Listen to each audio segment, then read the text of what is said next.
Well, hey there.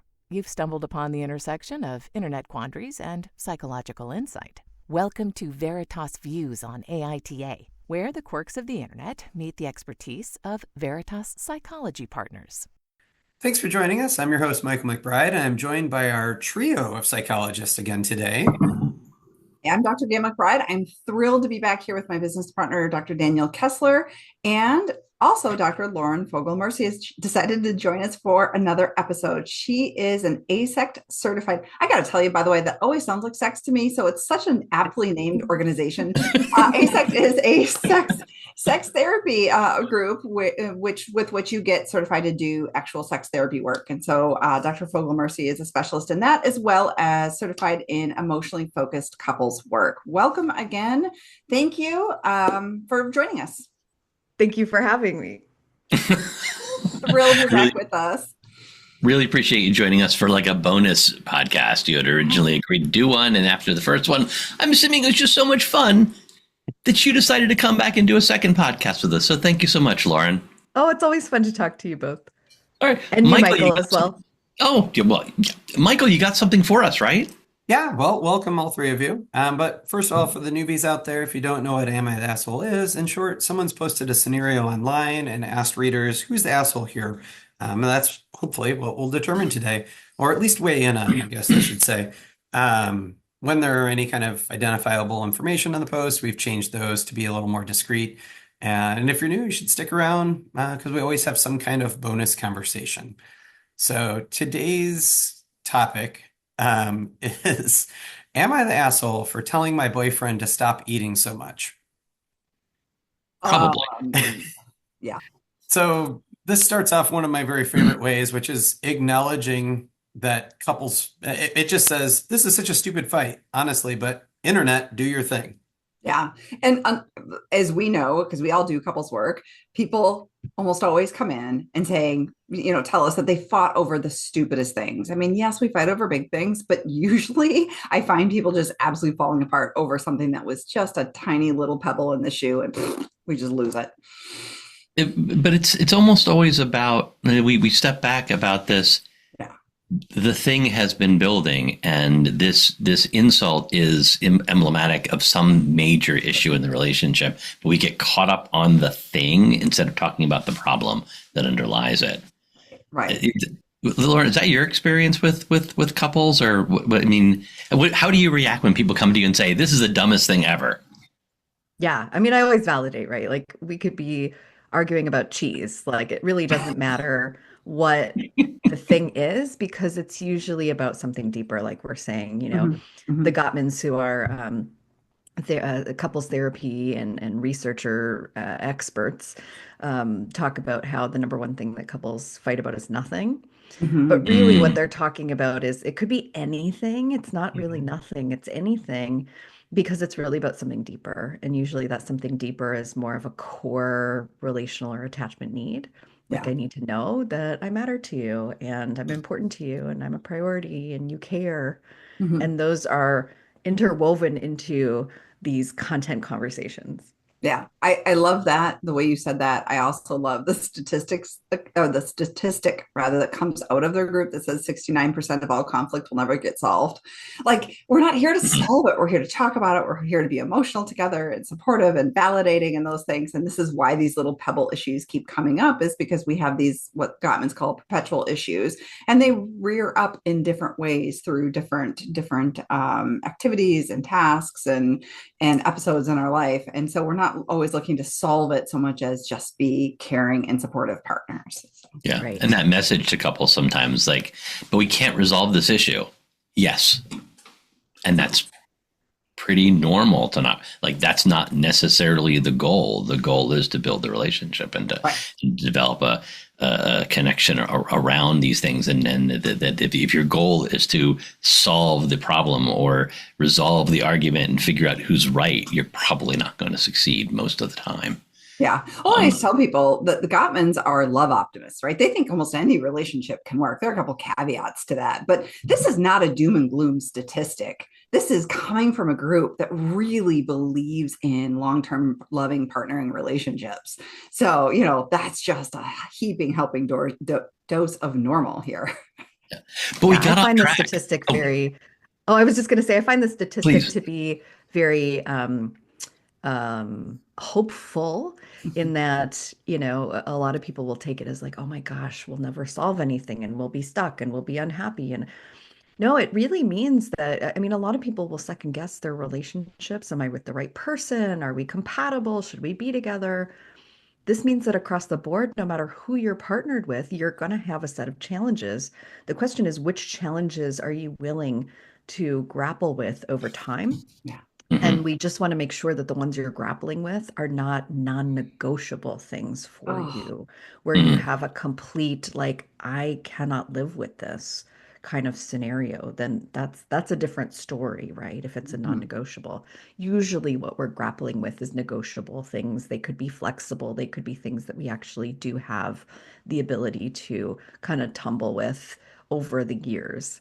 But this question is really interesting, right? I mean, the automatic response that both of you had was like, yeah, because it's such a tender topic, right? What somebody's eating, how much they're eating.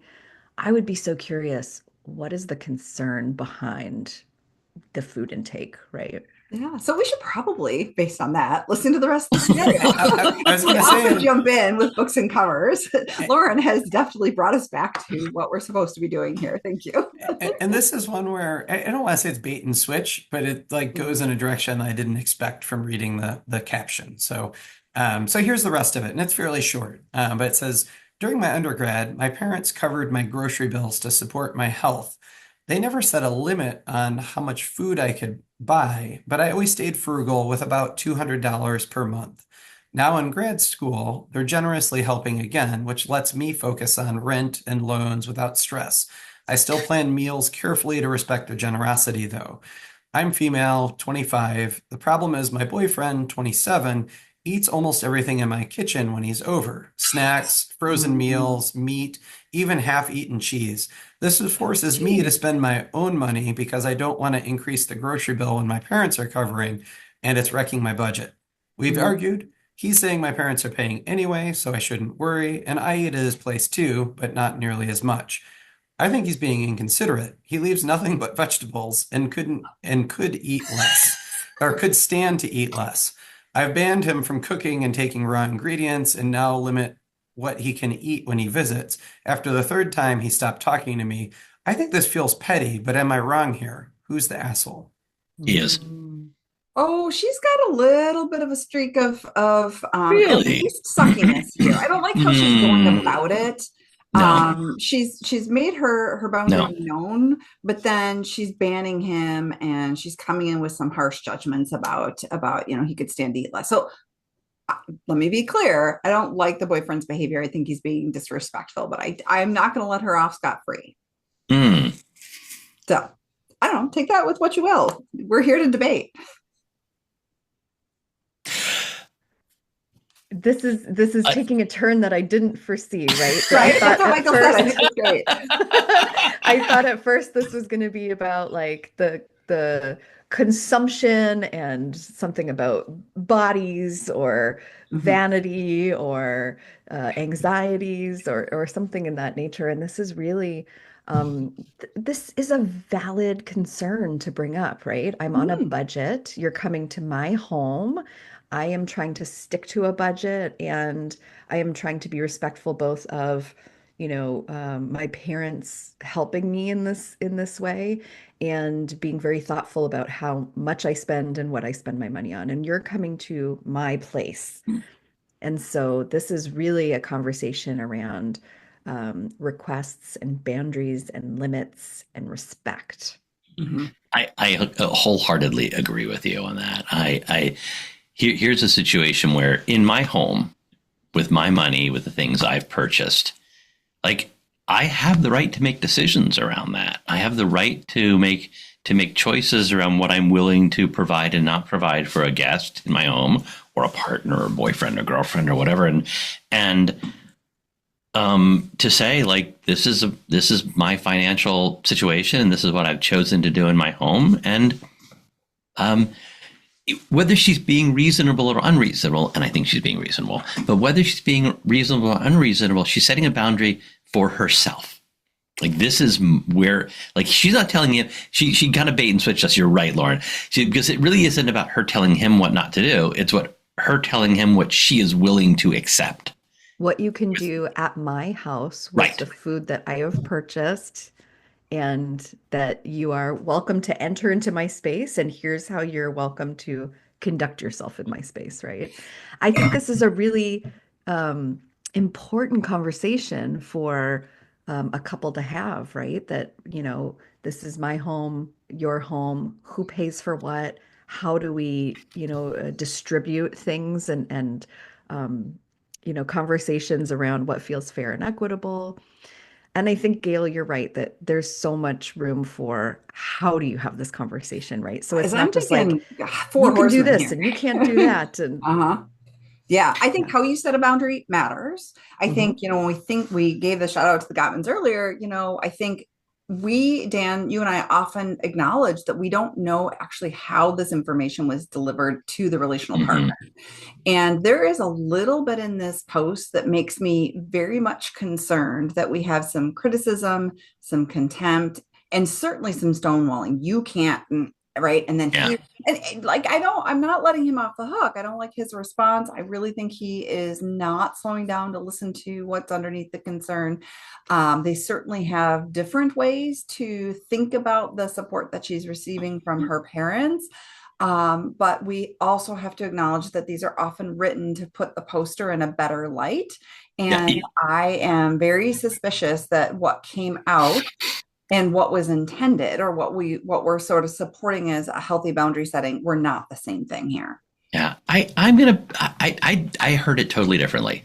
Did you? I heard her saying, this is what I heard. Okay. Mhm. Now, again, she wrote it potentially the way people often present their own side of the story. But like, I heard it like, what I heard is like, I talked to him about it. I tried to get him to do it differently. We had the conversation. He argued back around, well, your parents are paying for it anyway. By the way, they're her parents and they're not choosing to pay for his food. They're choosing to pay for their daughter's food. So he's like crossing their boundaries too, by the way. All right. Yeah. So like, and what I heard more from this is not so much her breaking some rules and being unkind about it. I heard her exasperated and frustrated with like, I tried to do it the right way and you're not listening to me and you're still doing it your way anyway. And I heard anger there Totally. from that. And I'm still like, I'm letting her off totally scot-free here. Not at all, because then she comes back around and she says, and he could stand to eat less anyway. Yeah, what? okay, fine. No. She is angry and she has justified a condescending comment. It's not okay. She commented on his weight and shape and took it as a dig. I don't like it. Yeah, she did mention the vegetables too. He only leaves the vegetables, which by the way is fine with me because I eat a lot of those. But there's an underlying dig here, and she is angry, and I get it, and I think she's using it to justify sort of unproductive comments, which is a trap we fall into. I'm really angry. I've set this boundary. I've said something repeatedly to someone that I love and care about, and now I'm really frustrated and upset. And sometimes we get to a place where we justify a really unproductive comment, or I only yelled at you because, like, we start to then marshal some maybe not so helpful data points to justify our own not great behavior afterward. So I think it maybe started in an okay place, but I think it drifted. You're moving me a little bit on this, but I want to hear if Lauren can resolve the dispute between you and I on this. Tiebreaker. Oh my gosh, you're a tiebreaker. And I moved a little bit. Go ahead. What we're hearing is that we're missing a lot of information. And I think without that information, it's really hard to weigh in on, who's out of bounds and who's inappropriate here.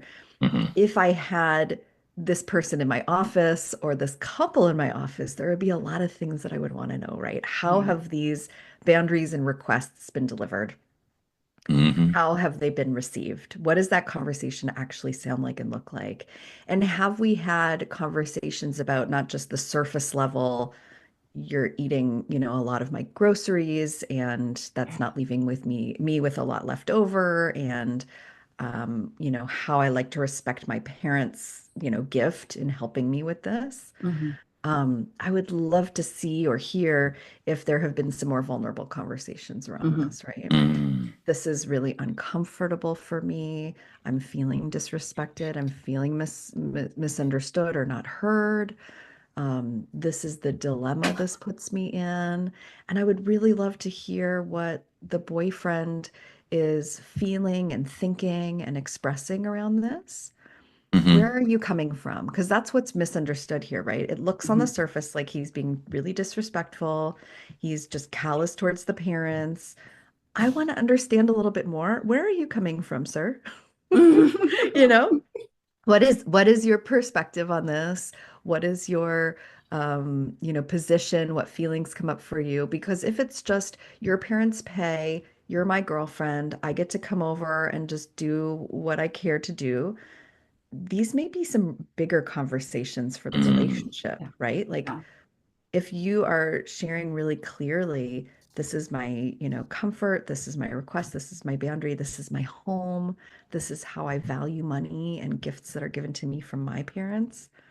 And if those conversations turn into, I mean, if it really is a cut and dry, like, you're my girlfriend, your parents pay, I don't care, I'm going to do what I want at your place, Mhm. Yeah. those may be bigger conversations Yeah, for the that would be relationship, though. problematic for sure. I, Or the well, you eat food at my place.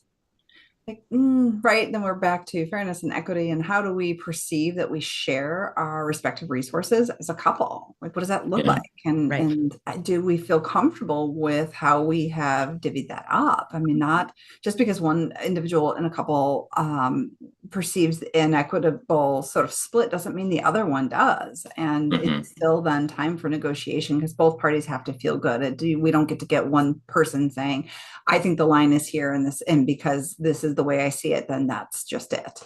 And so often when we see things from our perspective, we really do believe that we're being fair and equitable, Mm-hmm. even when we're not. And there's great sociological research around the tragedy of the commons and all that other stuff. A link in the show notes on that. Michael immediately start typing and looking Right. for it. I love the line of, they think they're right. Yeah. Like starting from that point Yeah. for this couple, if they were to be in the office of a therapist, like, I gotta tell you, I gotta break it to you. He thinks he's right. So Yeah. we need to listen to and at least better understand where he thinks he's right here I and need be to able know to so much more. lean into Yeah. that. Where is he coming Mhm. from?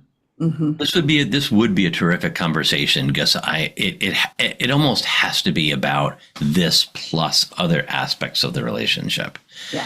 And when couples do come to us, we're dealing with the argument that came up most recently, but then we have the opportunity to talk about like how else does this occur and what is this really all about, and not what it's really about, but what does this mean to you, and what kind of conversations, interactions are you having over time?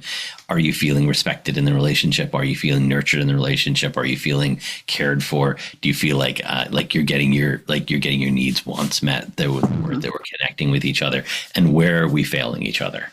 I just had a massaged facts version of this as you were saying it, Dan. So here's my massaged facts. Okay. She's in graduate school. They're dating. He's maybe also in school and on a really shoestring budget, but he doesn't I told you massage facts. Hang with me.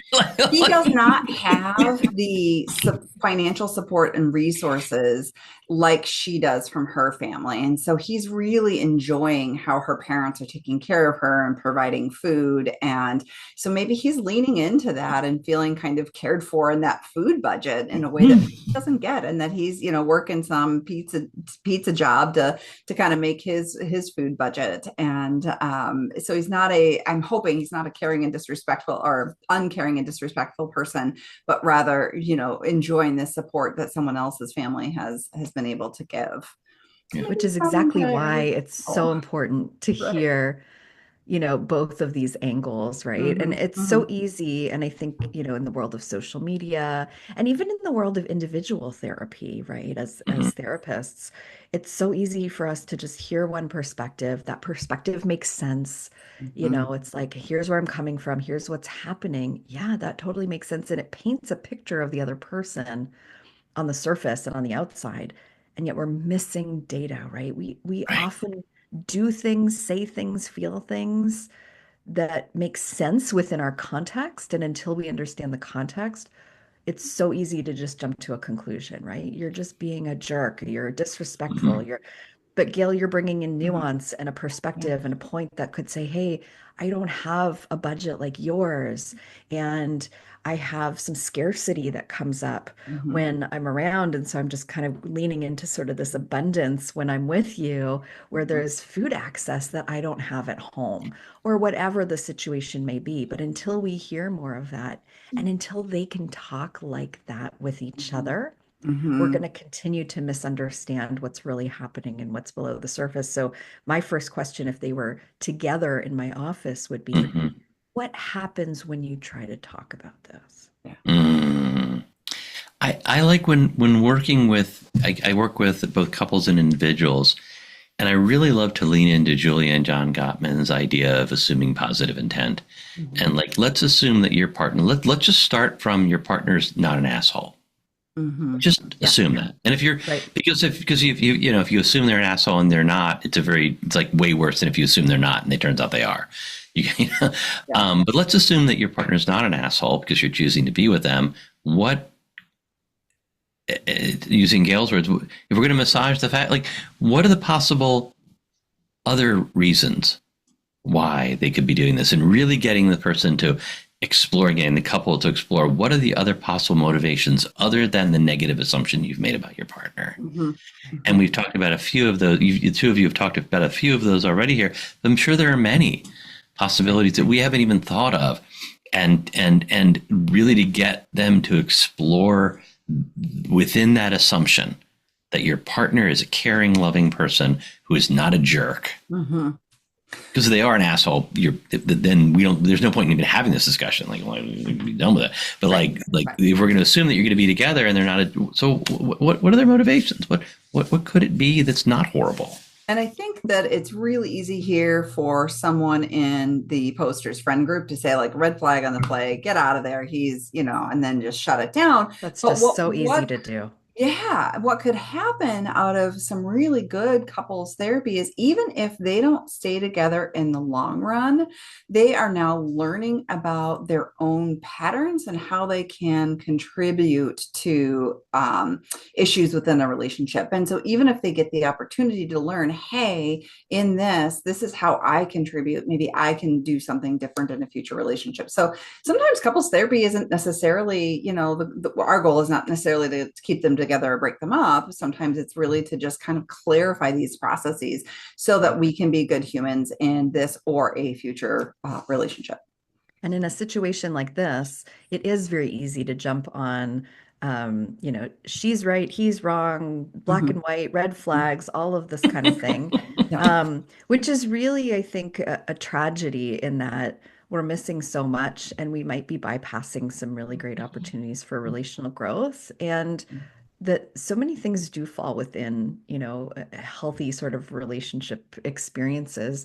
And one of the things that we're maybe assuming is that she's shared a lot about her perspective and tried to get him to see where she's coming from. I Mhm. would love to know if this person has also asked and got curious about him, right? Where are you? So here's where I'm coming from. Here's how I feel and think about this. Where are you coming from? How do you think and feel about this?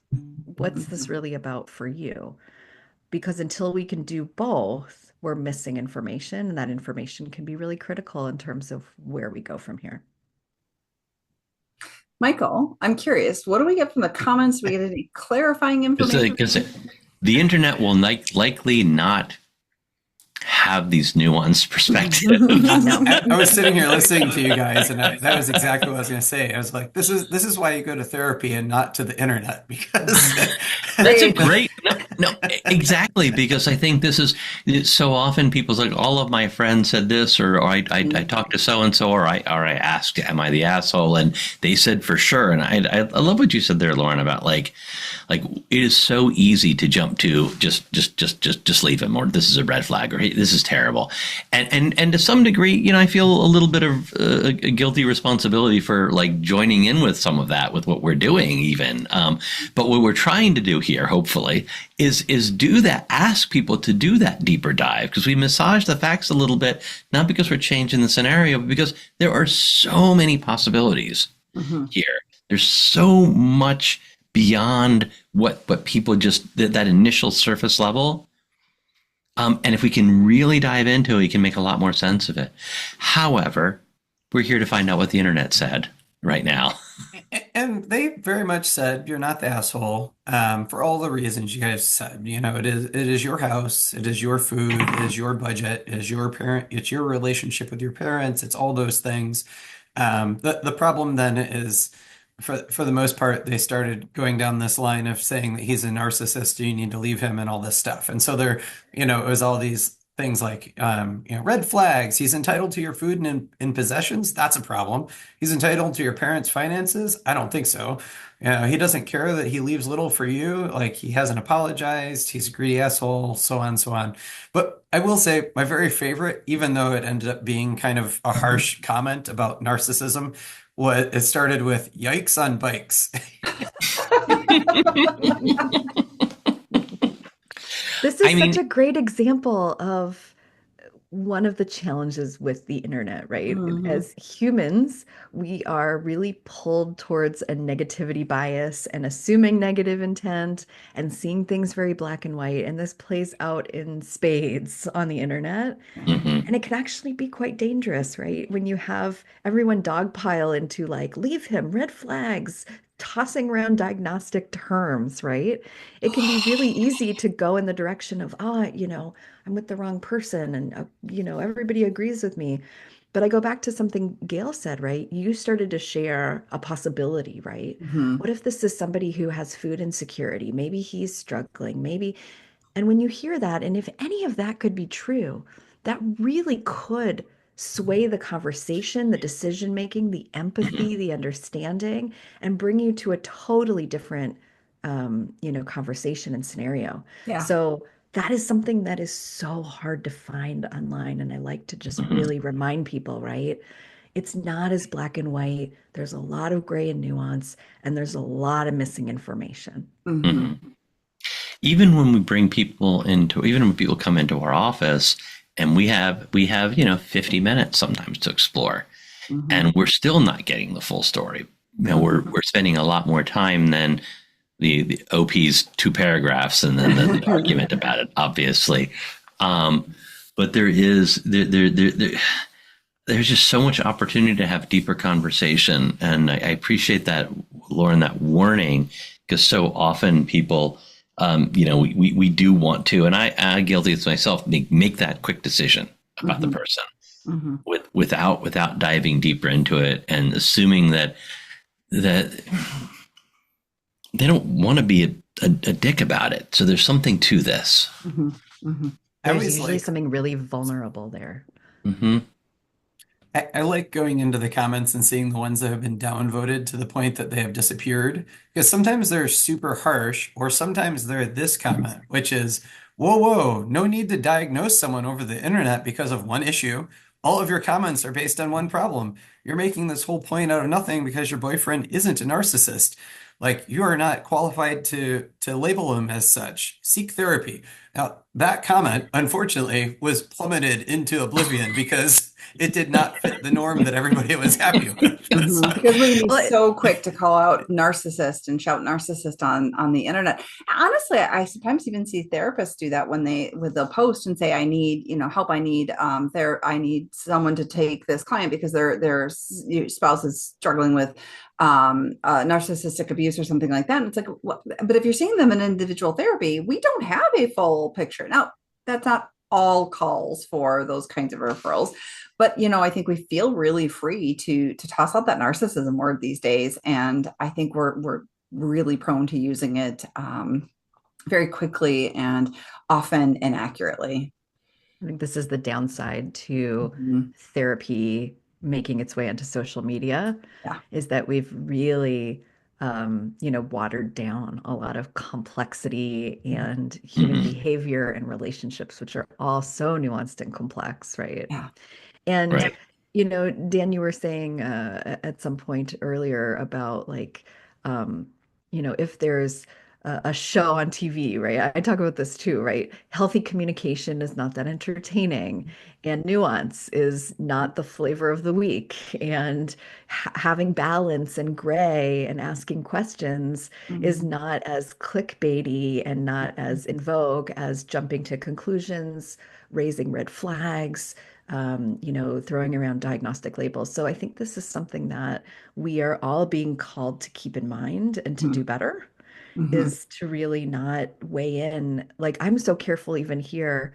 I don't want to weigh in on one person's scenario who I've never met, who I'm missing data on. Like, that's dangerous Yeah. in Right. some ways. And the internet is getting so, it's rampant with these, like, quick, debates and leave him and this and that. I would just be so, I would be so sad if someone went on the internet, grabbed the, sum total of what everybody's saying and made some like flash decision without more information. Right. Well, I think I think as about, humans, we're prone to this just because it hits that dopamine button, right? It hits a high reward Mhm. button when we do these black and white kinds of assignments here and clickbaity headlines and that kind of thing. And I appreciate what you offer here is some back and forth, like, well, have we considered this? And what about this? And what about that?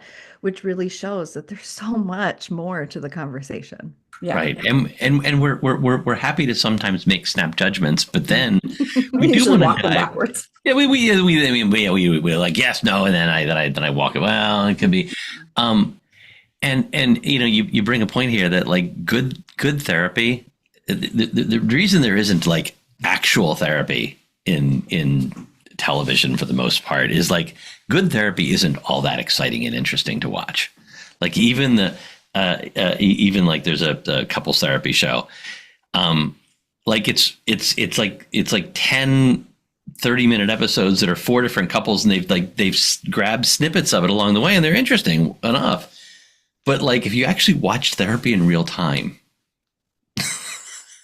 it wouldn't be all that exciting, because there's an awful lot of diving into things deeper and having conversations and looking for opportunities to connect with each other and be vulnerable and to move away from some of the sort of stuff that is really fascinating and, as you say, Lauren, clickbaity on the internet that really doesn't mesh with what good psychotherapy looks like. Right. Well, good therapists are not telling you to stay or leave a relationship, how to conduct yourself in a relationship. Like, those are decisions you get to make for yourself. And I would never take over that decision or assume that I know more than the person who's in it. My job is to help them explore their needs and their boundaries and what they want and find ways to communicate that. Yeah. But yeah, no therapist should be telling you to stay or leave your relationship right. or some of these big like life decisions. And we get asked. Sometimes people say, should I stay? Should I leave them, or should I stay in the relationship? And I'm like, I am never going to answer that question for you. Like, that Because is I don't have the answer. right. Exactly. Yeah. There's no way I can answer that question for you. I'm but not we can in it. explore I'm this. not you. Right. Yeah. We can explore what you're feeling, what you're thinking, what's going on, get into this deeper. But like that question. And it's not because No. we're withholding an answer. Like, No. I have the answer and I'm just not going to share it with you. It's because I don't know what it's like to be you. I don't know. Your values might be different. Your limits might be different. What you're looking for is different. You have to decide that, but I can help journey alongside you to figure that out. Mm-hmm. Mm-hmm. Michael, anything else from our comments or? I was gonna add one other thing. So I mean, my very favorite are usually the diversions from the comments. So much of it was okay, a narcissist, leave him, red flags, blah blah blah, all that stuff. And Nonsense. then there was this thread of $200 a month for a single person and groceries. Tell us some of the things that you do. Like, how do you keep your budget to $200, and what kind of meals do you make? And so then there was like this wonderful outpouring of people on the internet and like looking at like, well, yeah, because really like there was a recent study in 2024 that just said like a single person average budget for groceries is somewhere between $250 and $430 a month. Like, you're really doing a great job. What kind of things are you doing? And she's like, well, I shop at Aldi and I eat a lot of rice and beans and, fresh vegetables. And so they're like recipes. I it's someone who follows an almost entirely vegan diet. It's not that hard to keep the meal budget low. I do see $200 a month. I went, well, for one person, yeah, I can totally see that. Right. So I like the sidetrack conversation. Yeah. I do want to roll back to this idea of people making the SNAP diagnosis. I saw on social media this and this. I have ADHD. I saw on social media this and this. My husband is a narcissist, or my girlfriend has borderline personality disorder, or I know I'm bipolar. Can you get me to the right? And it's like, hold on a second here. Like, there's a lot of good information out there, and there's also like anyone can say anything and put it out there, and a medical professional, a psychological professional, has gone to the 22nd or 23rd grade to learn some of this stuff. You're not going to, as informative as the internet can be, that 45-second TikTok, well, it might sound exactly like your partner. There's a lot more there. Like, let's dive deeper into this and not call anyone a this or that. Well, and let's not diagnose someone who's not in the room. Right. Yeah.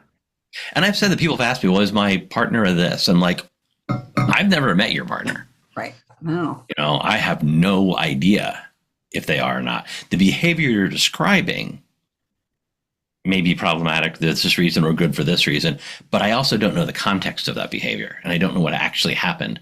Like, so often people say, my partner said this, and it's like, well, what happened before that? Mm-hmm. And what happened before that? Mm-hmm. And what happened before that?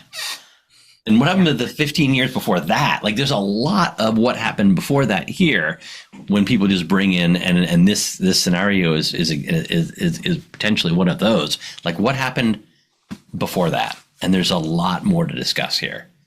Yeah. And I think in general, people aren't willing to put themselves in a bad light. So the version that you get on the internet is definitely the best version of themselves often. But anyway, thank you all three for another riveting debate, into a glimpse into the collective conscious of internet forums. As always, as we've pointed out a number of times, morality is often shades of gray and not just black or white. And as Lauren said, conversation is not necessarily the flavor of the week. But you know what? There's some damn good flavors out there, butter pecan being one of them. While it's not maybe the most popular flavor these days, some of those oldies are goodies. So let's keep conversation alive, keep talking to your partners, and assume positive intent. Assume positive intent. Yes. Yeah, please follow and share Veritas Views, any of the podcast platforms with your neighbors and friends. And as always, stick around through the credits for the bonus conversation. You can follow Dr. Dan Kessler at Dr. Dan Kessler and Dr. Gayle MacBride at Dr. G. MacBride. Oh, and you can find them both at veritaspp.com. Credits. Tickling the Ivories, Matthew Reddington. Art, production, and design, bringing the show together with flair and finesse, Michelle Love. Recording and editing, turning chaos into something worth sharing, Michael McBride. Intro, outro, I'm Kelly Buttrick, a VO talent who just happens to be Dr. McBride's cousin. Cats, CJ, Linus, Sadie, and Griffin. Hosting by whomever lost the coin flip. Interruptions by all their children. The content of this podcast is for informational and educational purposes only and is not a substitute for professional mental health advice, diagnosis, or treatment. Listening to this podcast does not constitute a therapist-client relationship. If you believe you may be experiencing a mental health issue, please seek the assistance of a qualified mental health professional. If you are experiencing a mental health crisis, you can call or text 988 from anywhere in the U.S. to be connected to Crisis Mental Health Services. Thanks for listening. As promised, here's that bonus conversation. Okay, so last season, we started to experiment with some this or that sort of lightning round. So I have some this or that questions for Lauren and Dan today. I don't want you to stop and think about it. I just want you to answer. And then if you want to explain, I'm going to ask you to kind of keep it really quick and brief, right? I want just sort of top of mind. They have really maybe little to do with psychotherapy or psychology. So this or that. Lauren, skates or skis? Skis. Dan. Neither. I don't want to ever reduce the Pick friction. one. The level of friction between me and the ground should never be reduced. No, this is not. I know you well enough to know that that is not entirely true. No, it is entirely. It is Nope, strictly. nope, okay. nope. I refuse to end. Nope. How many bicycles? How many bicycles are in your head? Okay, thank you. Okay, this or that, Dan, Van Gogh or Banksy? Yeah. Damn, come on. All right, Banksy. All right, Lauren. Same. I can agree. I like that. Okay. Lauren, I don't know if you've played this before or not, but there are two popular games: Cards Against Humanity or Telestrations. I don't know the second one, so I'm going to go with Cards Against Humanity. Fantastic. Telestrations. Telestrations. Dan, you want to describe the game? It's like a game of telephone with both drawings. So Cards Against Humanity. Oh no! Yeah, Telestrations is a lot of fun. If your drawings are shitty, like mine are, it's even better. So right. the game is you get a prompt and you draw it, and then the next person guesses what it is, and then they draw based on your guess, and so it goes back and forth between description and drawing. And the bigger the group, a little bit of a Pictionary kind of scenario. Yes, it's Pictionary. There you go. Telephone, and I stand by my answer. Okay. Stand by your answer. You stand by your answer. It's fantastic. I really that's a great. It really speaks to my sense of humor and the sex therapist in me, and also the very youthful part of me. I love it. Okay. And I'm going to pander to my audience a little bit. I forget who I left off with last time. So Lauren, beans or rice? Oh, that's hard. I know. I like both, and they go together. I'm going to say beans just because, as I'm getting older, I find protein to be really an important energy source. So let's go with beans. Dan, beans or rice? Beans, but preferably together. Yes, right. Of course, because they go so well together. That's why it was the forced choice. Mm-hmm. I think that's my 5 this or that. Thank you very much for playing along. Yeah, thanks so much. Thanks everyone for tuning in. Tune in again next week for a whole nother Am I the Asshole debate. We love hearing from you, so please review us on Apple, Spotify, or, well, wherever you're listening. If you enjoyed this podcast, please review, like, and follow. Also, give it a share. This helps us reach more listeners.